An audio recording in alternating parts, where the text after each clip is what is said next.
Good evening, ladies and gentlemen. Welcome back to the Faces for Autism Love streaming telethon. My next guest tonight has been a longtime supporter of the special needs community. As you may have heard me mention earlier this evening, we talked about the South Jersey Field of Dreams. He is one of the founding members, in addition to my grandfather and a few others that have been a part of bringing activities to the special needs community. He's here to tell us more about the South Jersey Field of Dreams. It is my pleasure to have my friend, John Glassey, with me tonight.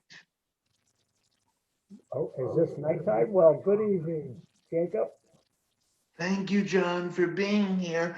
As we were laughing just before we started. I mean, we've talked about how we haven't been at the field since fall of 2019. So, John, my first question for our viewers that don't know, give us a little background on the field. Okay, as you said, your grandfather and a few others of us have been involved in developing activities for the handicapped community.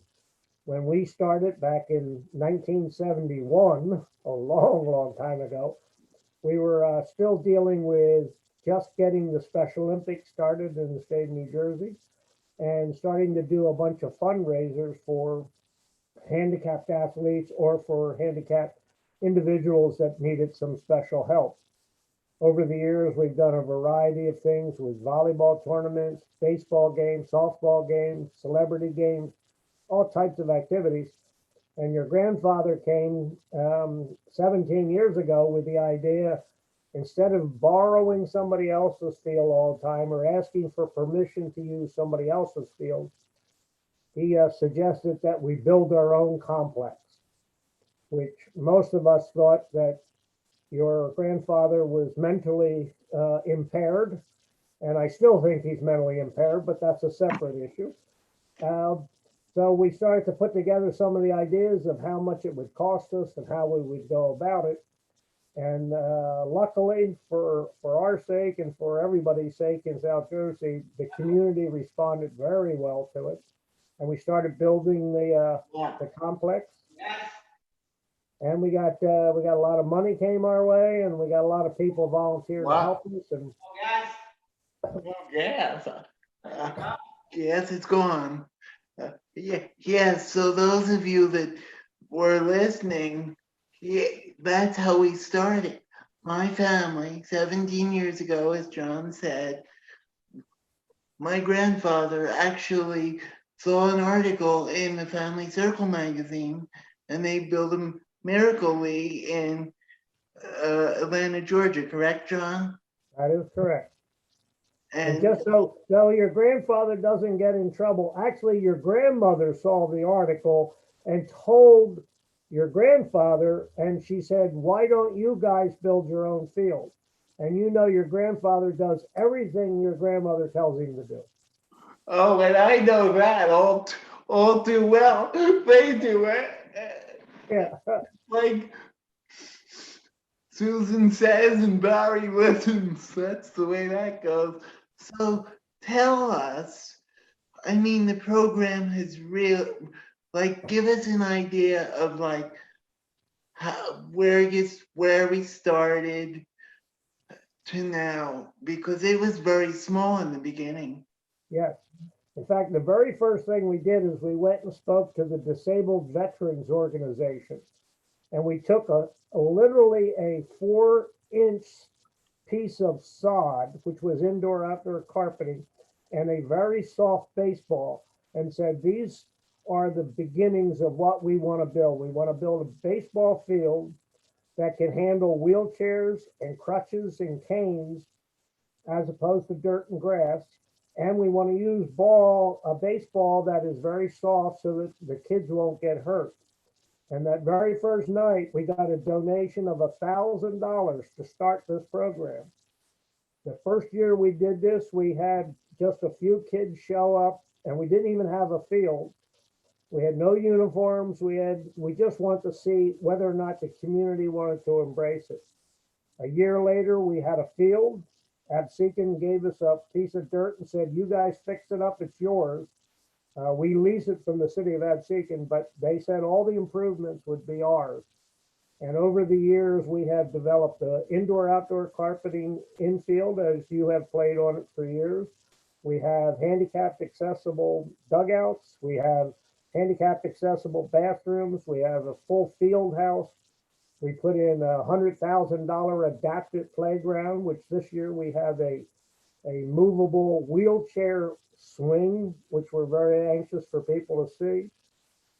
We have a 9-hole miniature golf course that's all handicapped accessible.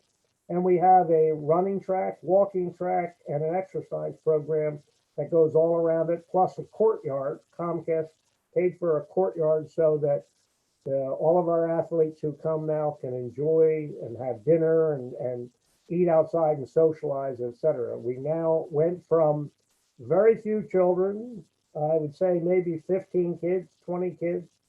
The first season we had 40 players, and now we have over 300 people participating. Yes, and I mean, it's great to see the progression of where we were all those years ago to now. Yep, I remember when you first started coming there, you could hardly even do anything with a baseball bat. And then you got the reputation over the years of being called the Hammer because you could hit so well. So yeah, there's a lot of people have changed. You were just a youngster, now you're a young man. There's a lot of kids have grown up on that field, and we've had a great time watching it. Plus all the volunteers that come from all the different schools, different organizations who have come year after year after year to work with us. So it's been a great growth program. It is a huge program now. Yes, and John's saying we've grown. We're a huge program now. Just to give you an example of what the volunteerism that comes out of it. When I was in high school, and still to this day, a lot of my classmates came out, volunteered. They still do as young adults because they found it so rewarding when they came out as adults. So you see, it's built up like a family.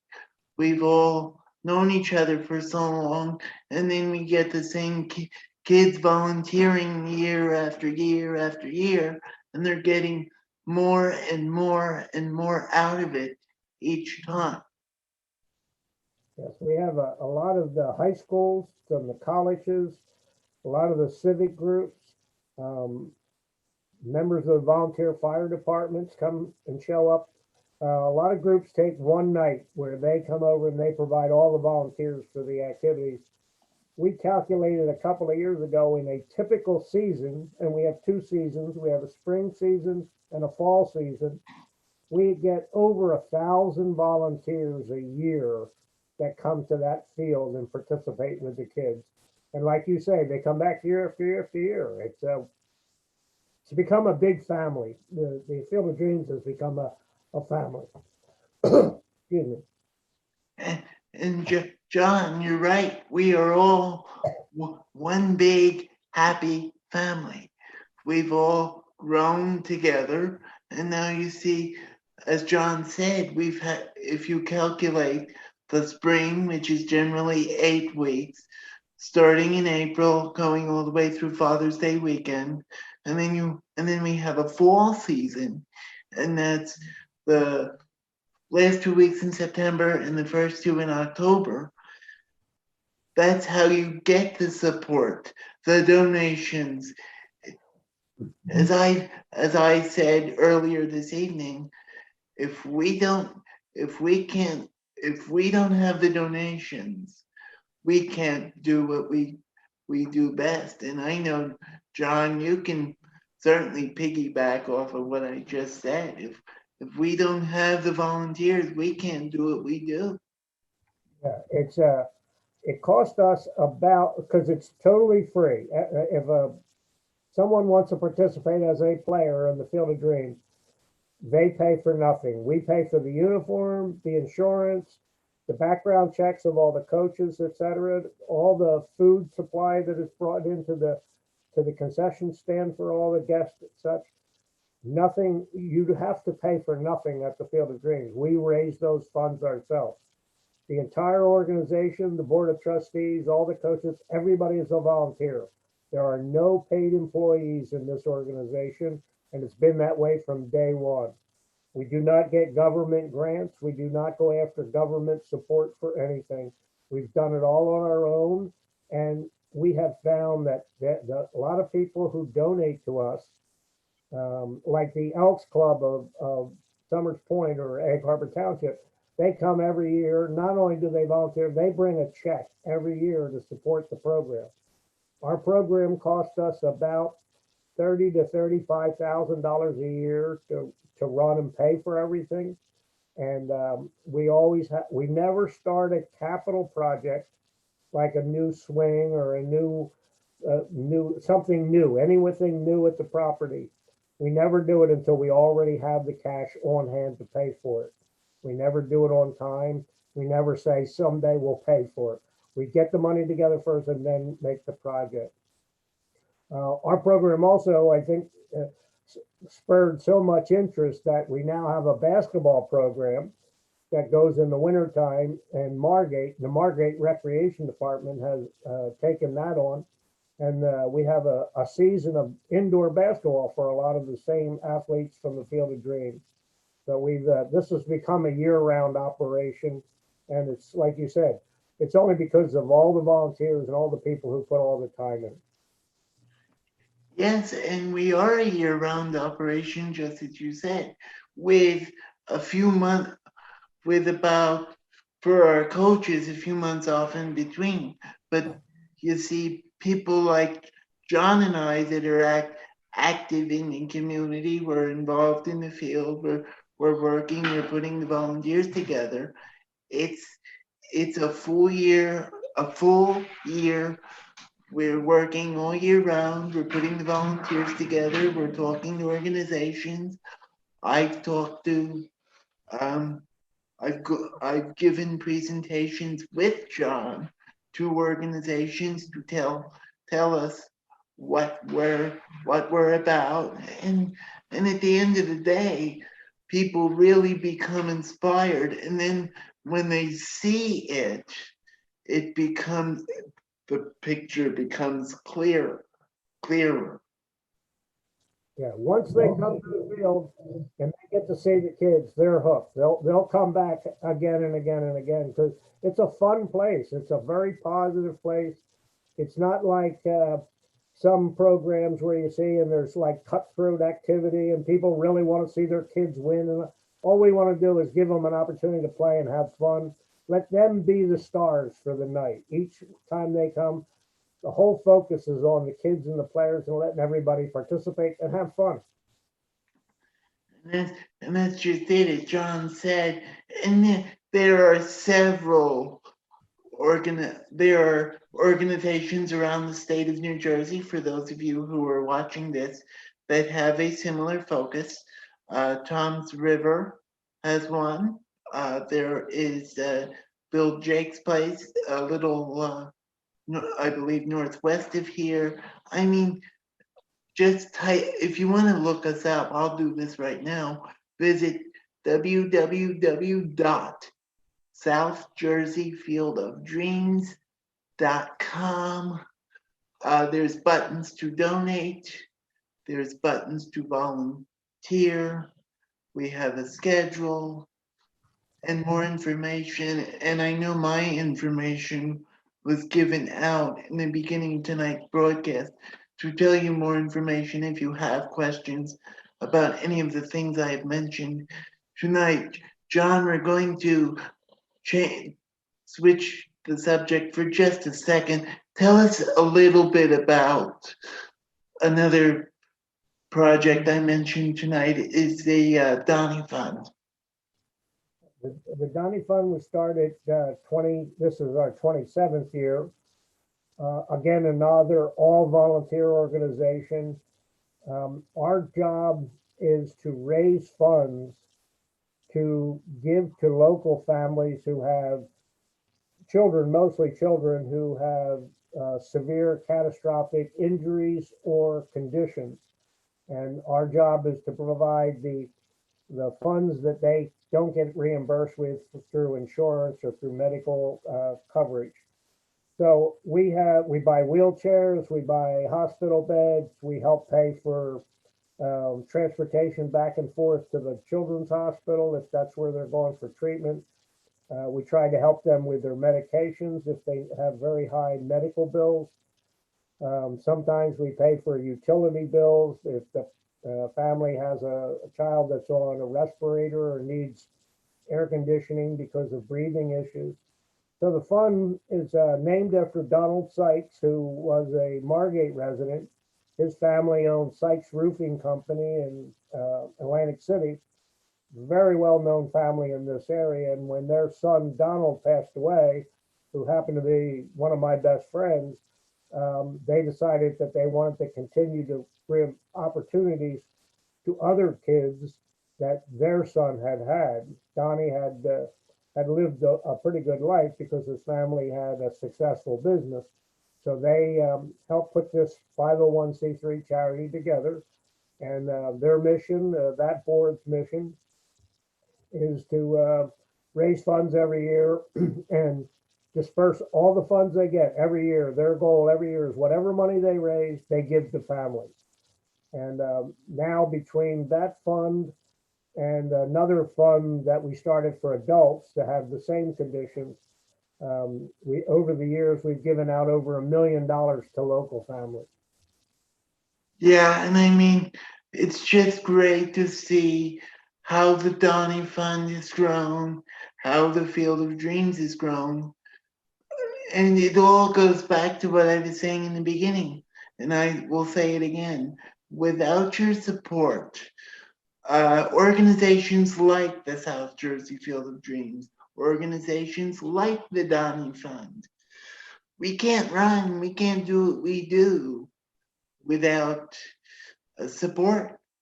And yeah, so that's how it is. And my last question, John, tell the people watching tonight, tell them about, it's been a few years, but the Lakes Bay Challenge.